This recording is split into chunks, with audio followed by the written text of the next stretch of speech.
Happy Tuesday, everyone. Andrew Marquis, themarquisteam.com, CrossCountry Mortgage. Hope you all had a great MLK weekend and are staying warm yesterday and today.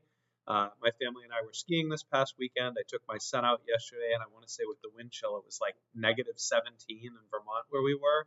So it was sort of like do a run, maybe do 2 runs, go inside, another run, go inside, hot chocolate.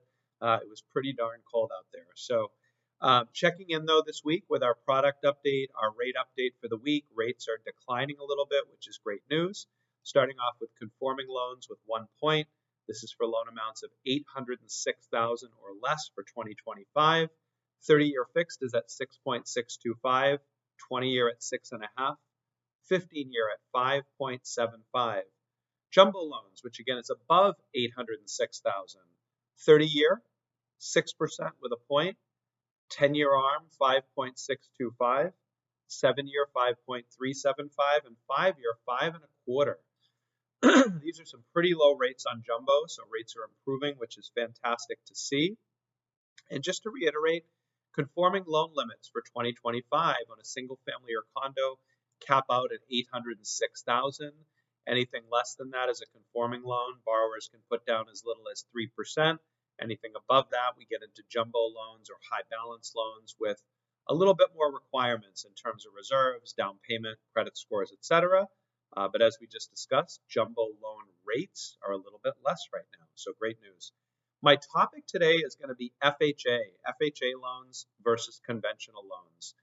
We had a transaction last week, and I think that FHA loans have a real stigma in the market with agents. They feel that FHA loans are for maybe poor quality buyers, or they're very restrictive on the condition of the property and we're not going to lend. And I just want to say that we very rarely run into issues on FHA loans. FHA loans are really for borrowers that have a slightly lower credit score. They're trying to put less money down. They want to get potentially a better interest rate given their circumstances. So there's a lot of benefits to an FHA loan for that buyer. And I think the stigma about the property condition being, hey, if there's peeling paint, we can't close. If there's a missing handrail, we can't close. We very, very rarely, if ever, hold up a closing for those items. You know, we could do a holdback and do the painting post-closing, a holdback, put the railing up post-closing.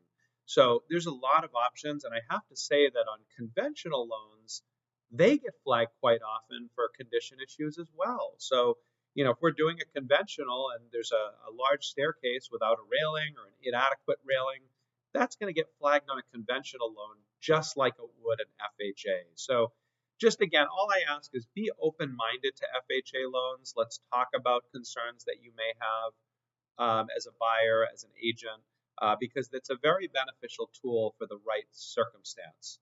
So anyway, the year's off to a great start. We're ripping and roaring here just 3 weeks into 2025. Pre-approval activity is way up, locks are way up, fundings are way up. So if there's anything we can help out with, please don't hesitate to reach out. It's themarquisteam.com. Have a great week. Thanks.